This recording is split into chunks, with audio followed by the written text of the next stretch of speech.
नमस्कार. घटस्फोट लांबण्यामागचे काही प्रमुख कारण आहे. त्यातलं एक प्रमुख कारण म्हणजे बदला घेण्याची वृत्ती किंवा रिव्हेंज घेण्याची भूमिका. याच्यामुळे काय होतं, की आपल्याला आपल्या जोडीदाराविषयी इतका मनात राग साचलेला असतो, की माझं वाईट झालं तरी चालेल, माझं चांगलं नाही झालं तरी चालेल, पण मी त्याला सोडणार नाही. मी त्याचा सहजासहजी घटस्फोट मिळवू देणार नाही. ही जी भूमिका असते, या भूमिकेमुळं तुम्हाला तुम्हाला तर नुकसान सहन करावं लागतं. त्याचबरोबर तुमच्या जोडीदाराला सुद्धा याचं नुकसान सहन करावं लागतं. त्याचबरोबर तुम्हाला जर एखादं अपत्य असेल, तर त्या अपत्याला सुद्धा याचा परिणाम भोगावा लागतो.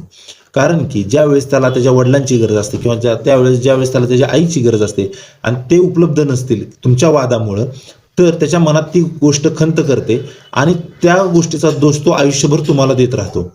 म्हणून आम्ही दोघांनाही समजून सांगतो, की दोघंही एक पाऊल मागं या आणि आपल्या मुलाच्या भविष्याचा विचार करा. जेणेकरून तुमच्यात एक चर्चेचा पूल तयार होईल आणि ज्यावेळेस तुमच्या अपत्याला वडिलांची गरज असेल, तर वडील हजर असतील. आईची गरज असेल, तर आई हजर असेल.